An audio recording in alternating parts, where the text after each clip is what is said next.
সবাইকে স্বাগতম। আজকে আমরা একটা দারুণ সফরে বেরোবো, একটা রোমাঞ্চকর যাত্রা। ভাবুন তো, আমরা একটা আলোর রশ্মিকে পিছু নেব আর দেখতে দেখতে বুঝে ফেলবো কিভাবে আমাদের চারপাশের এই সুন্দর জগৎটাকে আমরা দেখতে পাই। তো চলুন শুরু করা যাক এই আলোর যাত্রা। আচ্ছা, আমরা আমাদের চারপাশের সবকিছু দেখি কিভাবে? প্রশ্নটা খুব সহজ, তাই না? কিন্তু এর উত্তরটা কিন্তু বেশ মজার। এর পুরো রহস্যটা লুকিয়ে আছে আলো নামের এক মহাজাগতিক ভ্রমণকারীর মধ্যে। আর এই ধারণাটা কিন্তু নতুন নয়। প্রায় 1000 বছর আগে আল হাজের নামের একজন বিজ্ঞানী প্রথম দেখিয়েছিলেন যে আমরা আসলে তখনই কোনো কিছু দেখতে পাই যখন সেই জিনিসটা থেকে আলো এসে আমাদের চোখে ঢোকে। তো আমাদের এই গল্পের মূল হিরো হচ্ছে আলো নিজেই। চলুন তাহলে প্রথমে একটু চিনে নেওয়া যাক এই আলো জিনিসটা আসলে কি আর এটা কিভাবে চলে ফেরে। আলো মানে হচ্ছে এক ধরনের শক্তি। বিজ্ঞানীরা একে একটা ভারী নাম দিয়েছেন, তড়িৎচুম্বকীয় তরঙ্গ। তবে সহজ করে বললে এটা আসলে শক্তির একটা ঢেউয়ের মতো। আর এর সবচেয়ে মজার ব্যাপার কি জানেন? আলো কিন্তু একদম সোজা পথে চলে। যতক্ষণ না ওর পথে কেউ বাধা হয়ে দাঁড়াচ্ছে, ও সোজা চলতেই থাকবে। আর এই সোজা পথে চলাই কিন্তু আমাদের দেখার পেছনের আসল কারণ। এবার আসা যাক আলোর গতির কথায়। এটা শুনলে আপনি অবাক হয়ে যাবেন। শূন্য মাধ্যমে আলো 1 সেকেন্ডে প্রায় 30 কোটি মিটার পথ চলে যায়। ভাবা যায়? এটা হলো এই মহাবিশ্বের আল্টিমেট স্পিড লিমিট। এর চেয়ে দ্রুত আর কিচ্ছু চলতে পারে না। মানে এই গতিতে চললে 1 সেকেন্ডে পৃথিবীকে প্রায় 7 বার ঘুরে আসা সম্ভব। এই অবিশ্বাস্য গতিটা আসলে কতটা, সেটা বোঝানোর জন্য একটা দারুণ উদাহরণ আছে। আমাদের সূর্য তো এখান থেকে প্রায় 15 কোটি কিলোমিটার দূরে, তাই না? সেখান থেকে পৃথিবীতে আলো আসতে সময় লাগে কতক্ষণ জানেন? মাত্র 8 মিনিট 20 সেকেন্ড। কি অসাধারণ ব্যাপার, তাই না? তো আমাদের আলোর রশ্মি তো চলছে, চলতে চলতে সে প্রথম যে জিনিসটার মুখোমুখি হয় সেটা হলো প্রতিফলন। চলুন দেখি আলো যখন আয়নার মতো কোনো চকচকে জায়গায় ধাক্কা খায় তখন ঠিক কি হয়। প্রতিফলন জিনিসটা আসলে খুবই সোজা। মানে আলোর ধাক্কা খেয়ে ফিরে আসা। ঠিক যেমন একটা বল দেয়ালে ছুঁড়ে মারলে সেটা লাফিয়ে ফিরে আসে, আলো ঠিক তাই করে। যখন আলো এক জায়গা থেকে অন্য জায়গায় যাওয়ার সময় কোনো কিছুতে বাধা পায়, তখন তার একটা অংশ আমার আগের জায়গাতেই ফিরে আসে। এই ফিরে আসার খেলাটাকেই আমরা বলি প্রতিফলন। তবে এই প্রতিফলন কিন্তু যেমন তেমনভাবে হয় না। এর পেছনে দুটো দারুণ নিয়ম কাজ করে। প্রথমটা হলো যে আলোটা এসে পড়ল, যেটা ধাক্কা খেয়ে ফিরে গেল, আর এদের ঠিক মাঝখানে যদি একটা লম্ব দাগ টানা হয়, এই তিনটে জিনিস সবসময় একটাই সমতল থাকবে, কাগজের পাতার উপর আঁকা ছবির মতো। আর দ্বিতীয় নিয়মটাও আরও মজার।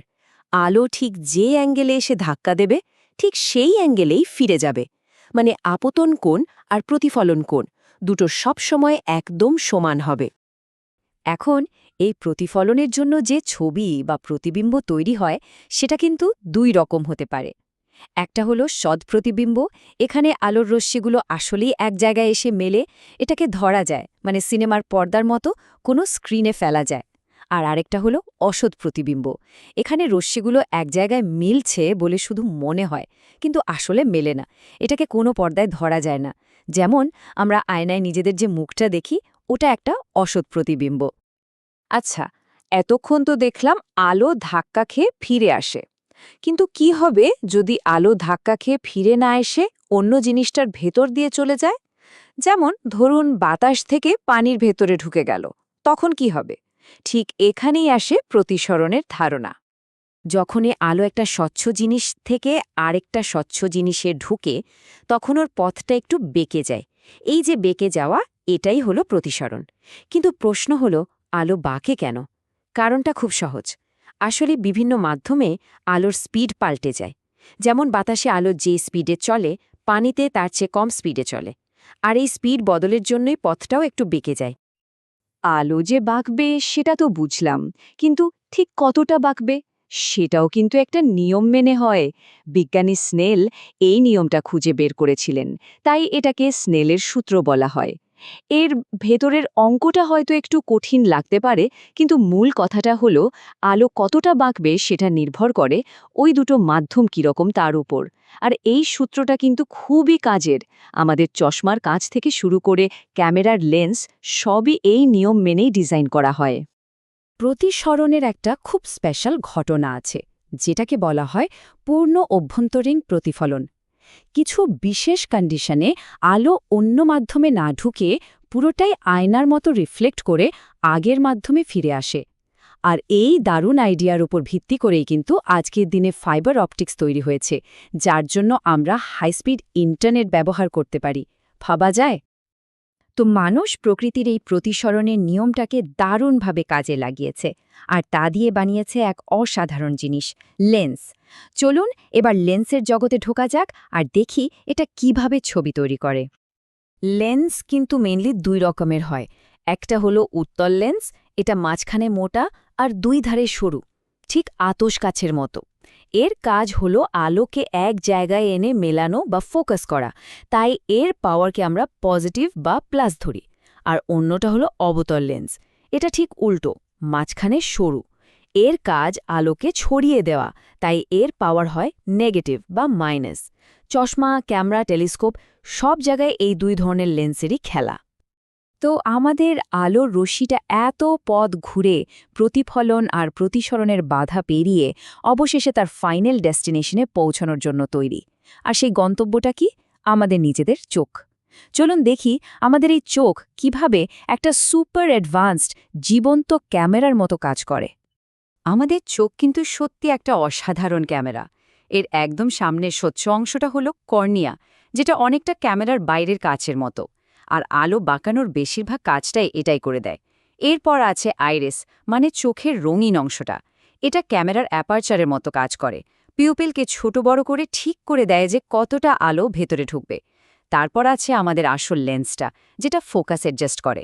আর সব শেষে চোখের একদম পেছনে আছে রেটিনা, যেটা হলো ক্যামেরার ফিল্ম বা সেন্সরের মতো। এখানেই একটা সোজা আর উল্টো ছবি তৈরি হয়। কিন্তু এই অসাধারণ জীবন্ত ক্যামেরাতেও মাঝে মধ্যে কিছু সমস্যা হতে পারে। যেমন ধরুন মায়োপিয়া, বা যেটাকে আমরা সহজ কথায় বলি দূরের জিনিস ঝাপসা দেখা। এটা কেন হয়? কারণ এক্ষেত্রে চোখের আকারটা হয়তো একটু লম্বা হয়ে যায়, অথবা লেন্সের পাওয়ার একটু বেড়ে যায়। ফলে দূরের জিনিস থেকে যে আলোটা আসছে সেটা ঠিক রেটিনার ওপর না পড়ে তার একটু সামনেই ফোকাস হয়ে যায়, আর তার ফলেই দূরের জিনিসপত্র ঝাপসা লাগে। তবে চিন্তার কিছু নেই, এই সমস্যার সমাধানও কিন্তু ফিজিক্সের কাছেই আছে। যেহেতু চোখটা আলোকে প্রয়োজনের থেকে একটু বেশি বাঁকিয়ে ফেলছে, আমাদের এমন কিছু একটা করতে হবে যা এই অতিরিক্ত বাঁকানোকে ঠিক করে দেবে। আর এখানেই কাজে আসে একটা অবতল লেন্স। চশমায় এই লেন্সটা ব্যবহার করলে সেটা চোখে আলো ঢোকার আগেই রশ্মিগুলোকে হালকা একটু ছড়িয়ে দেয়। আর তার ফল কি হয়? ওই যে ছড়িয়ে দেওয়া আলোটা, সেটা যখন চোখের লেন্স দিয়ে যায় তখন ঠিকঠাক মতো বেঁকে একদম রেটিনার উপরে গিয়ে ফোকাস হয়। ব্যাস, যে ফোকাসটা আগে হচ্ছিল সেটা পিছিয়ে গিয়ে ঠিক জায়গায় চলে আসে। আর অমনি ঝাপসা দৃশ্যটা আবার একদম পরিষ্কার হয়ে যায়। ভাবুন একবার, পদার্থবিজ্ঞানের কি অসাধারণ একটা সমাধান। তো আমরা পুরো যাত্রাটা দেখলাম, কিভাবে আলো তার সফর শুরু করে, কিভাবে প্রতিফলন আর প্রতিসরণের মধ্যে দিয়ে গিয়ে আমাদের চোখে একটা ছবি তৈরি করে। কিন্তু একটা প্রশ্ন কিন্তু রয়েই গেল, আচ্ছা চোখ যদি শুধু একটা ক্যামেরা হয় যেটা ছবিটা তুলছে, তাহলে সেই ছবিটাকে প্রসেস করে কে? রেটিনায় তো একটা উল্টো ছবি তৈরি হয়, তাই না? সেই উল্টো ছবিটাকে সোজা করে দেখাচ্ছে কে? এর উত্তরটা হলো আমাদের মস্তিষ্ক। কিন্তু সেটা না হয় আরেক দিনের গল্প।